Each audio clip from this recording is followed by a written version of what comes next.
name is Jason JROCK Houston. You guys are listening to an interview being done for Chaotic Risk Magazine. It's my great pleasure to be speaking with drummer Max Portnoy from a band Next to None. How you doing today, Max? I'm good. What about you? I'm doing great. Now, I got to ask, of course, any relation to Mike Portnoy? Yes, he's my dad. Yeah. Oh, wow. I wasn't even aware of that. So, I got to ask, you must hate people asking about your dad, but how big of an influence was he on you playing the drums? My dad was my big influence growing up. I mean, I got to tour with him and watch him play drums every night, so that's mainly the only reason I'm actually playing drums is just because I want to be like my dad. Wow. Well, that's great. You know, and the great thing about about a guy like your dad is he's a drummer along the lines to me of like Carmine Appice, where in the sense that he's a real physical drummer, and a lot of times drummers don't get the same attention as other guys in the band. So, is that kind of the type of drummer you are? That you're not just the type of drummer just sit on the back of the stage. You want people to really take notice if you're playing. Well, everyone wants to be noticed in the band. Mm-hmm. So, there's obviously sometimes there's people that just like to be in the back and that get a bunch of credit for stuff. But for us, we all like to be equally recognized. Yeah. Because again, like I said, typically there's two types of drummers. There's a guy that just kind of sits in the back and keeps a beat, and then there are guys like Carmine Appice. Or I've actually talked to him a few times, and he told me, he says, my whole approach to drumming is typically the drums are in the back of the stage. I want to bring the drums center stage and make the drums just as big of a part of the music as the guitar and the vocals and everything else. Oh yeah. The drums are always back centered, and I try to put on the best show that I can, and try to be a good showman. So I don't like just being in the back, just in the dark. Yeah, that's cool. I mean, that's my type of drummer. I always love flashy players and stuff. So besides your dad, which you already mentioned, who were some of the other drummers that influenced you when you were growing up? Well, I was a big Slipknot fan growing up, and I still am. So Joey Jordison's like one of my biggest influences, along with like Chris Adler too. Well, and as far as in regards to Chris Adler, I got to ask, what do you think of his playing on the new Megadeth album? I like it. I just saw Megadeth live a couple of weeks ago with my dad, so it was pretty awesome. Yeah, and Chris Adler, I mean, he's got to be one of the best drummers out there, just for the simple fact that I understand on the current tour he's sometimes going to be doing double duty, like playing for Lamb of God and Megadeth at some of these festival dates that the two bands are going to be on together. Yeah, I noticed that. He's doing like tons of festival shows and stuff with both Lamb of God and Megadeth, so it must be really hard on him. Yeah, physically you would think. And now I was curious, in regards to Joey Jordison, are you much of a Slipknot fan since he's left the band? Yeah, I still like them, and I'm actually friends with Jay, and he's awesome, and I think he's like the perfect person to take over Joey's spot. And so I was curious, Max, when how old were you when you first started drumming, and did you? It's probably a crazy question, but did you take lessons? Did your dad teach you, or did you go somewhere else to kind of learn? I actually get lessons from a place called the California Drum Shop. It's like 20 minutes from my house. Wow. And I've been getting lessons from the guy Todd Sheed there for the longest time. I was about 5 when I started taking lessons from him. So he's taught me, my entire life. And so, like, do you remember what the first song was that you learned how to play? That's a good question. I'm pretty sure it was Maxwell's Overhammered by the Beatles. Oh, wow. Oh, that's going back a while. And how old are you, if you don't mind me asking? I'm 17 right now. Oh, wow. Well, so you're right in the prime there. And let me ask you, in regards to the band Next to None, how long have you guys been together, and how did you and the rest of the band, get together? Well, I knew Chris and Rylan since first grade. We went to school together. We were in all the same classes, and we were all friends, and we used to jam.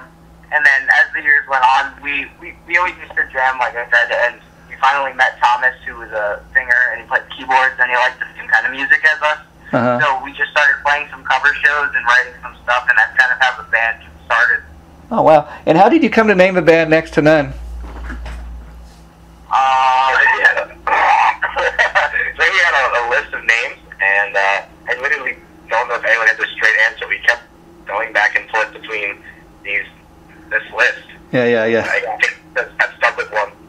Yeah, there's nothing we can all agree on, or nothing that was already taken. So finally, Next to None was finally the one that what we didn't hate it wasn't taken already. Well, I mean, that's why I asked, because that's one thing I always understand from people I talk to is like, it's nothing harder than coming up with a name for your band. Yeah, that's usually the hardest thing we have to do. I mean, we played shows as like with other names because we couldn't decide on one that we all like. And you know, this may seem like a silly question. I'm sure you get asked it a lot, Max. But do you ever get tired of people asking, like, you know, questions about your dad? I mean, you'd probably much rather people like you know, check out your band and be more interested in the music than about you know the family you come from. Does that, like, when you put Next to None together, did you ever have any reservations about, you know, I'm going to come up with a different stage name, I don't want people to know who I'm related to, or did none of that matter to you? That didn't really matter to me. I mean, I just want to be known. Well, I want the band to be known as its own thing. I don't want people looking at it as like Portnoy's Sunday. Exactly. Yeah. And so you told me that you've actually that you guys have actually you know, done some shows with your dad over here. What as far as, you know, I guess opening for the bands and his bands and stuff. So what was that like? Well, we've opened for the Winery Dogs and Adrenaline Mob, and now we're actually on tour with Metal Allegiance right now. And it's a lot of fun.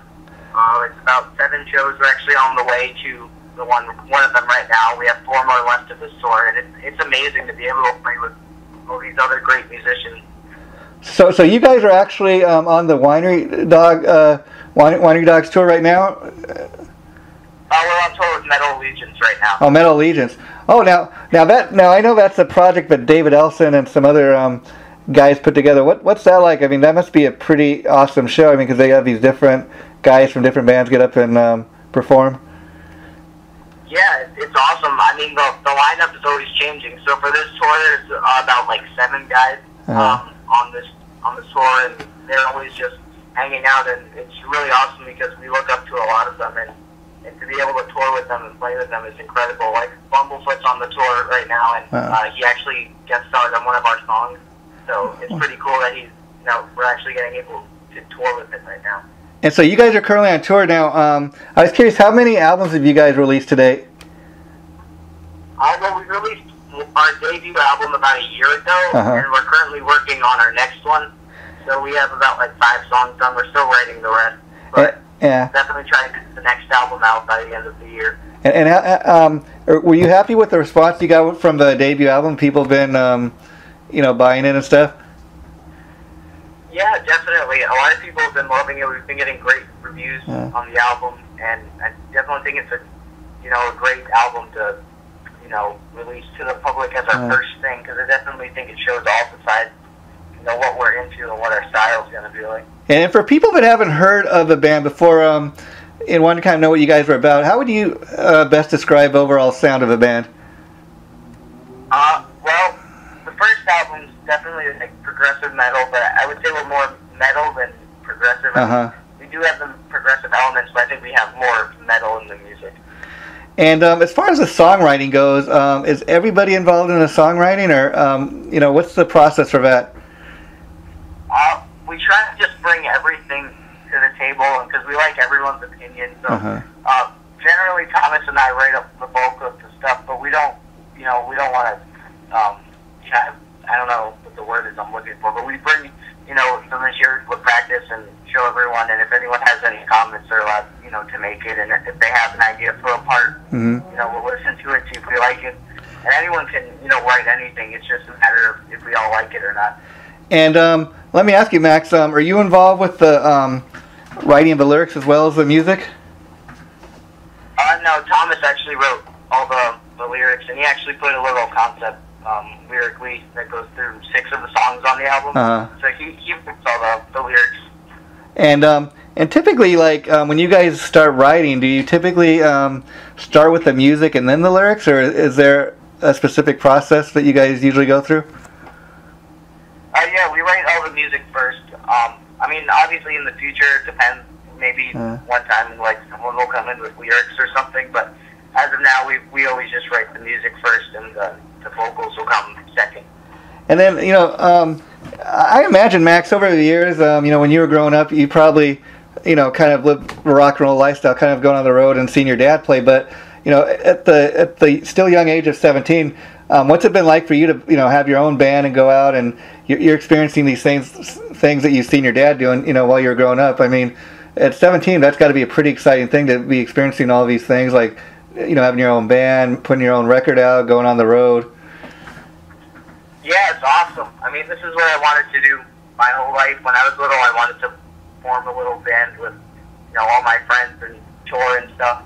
And now that I'm actually able to do this, it's pretty amazing. And I think, I can just hear your excitement talking about it. I mean, I would think it'd be a totally different thing if you were in a band with a bunch of guys that you weren't friends with, or that, you didn't know prior. I mean, that's got to, help with the chemistry of a band and make it that much more fun to do it. Yeah, like I said, I grew up with Rylan and Chris, so they're like brothers to me. And now that I'm like best friends with Thomas too, it's just great that we're all in a band together and we get to travel around, the country and stuff and just play shows, and it's a lot of fun. And so, where is home base for the band? Like, where are you based out of? We're based out of Lehigh Valley, Pennsylvania. Oh, wow, Pennsylvania. And is there much of a music scene there in Pennsylvania? No, not at all. It's definitely not for metal. I mean, there's a music scene there's a lot of cover bands and stuff, but not in our area, at least. Yeah, no. Where we come from, it's hard to get a fan base that likes metal. So whenever we play out, we usually get bigger crowds than our hometown. Yeah, and then a lot of times when they have a new band, they try to get you guys. They try to get a new band always like easy formula for success. They think is go record a cover. Is there any tunes that you guys would ever want to cover, or you want to primarily stick with just doing your own original thing? I definitely think for recording we would just stick to all of our original stuff. But when we play live, we might throw in like a cover or two. Like we're on this tour, we're doing a bunch of songs from A Light in the Dark, but we're also doing a new song that's going to be on our upcoming one. But then we also do 2 covers. We're playing Before I Forget and One Step Closer. So we do throw in a couple covers, but we're basically everything's original, and we would only record originals, I think. That's great. I love that. And then as far as like you're saying on this tour, you might throw in a tune off of the upcoming album. Is the idea behind that kind of like to see kind of the response you guys get before you go in there and actually record it? Yeah, definitely. I mean, when we play the new song, we're actually opening with it.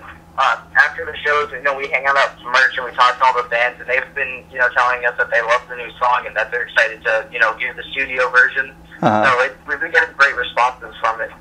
Wow. And now, as far as recording goes, when you guys were recording your debut album, is everybody in the same studio in the same room recording, or does everybody kind of do it the modern way, which is everybody kind of goes in there and records their own separate parts?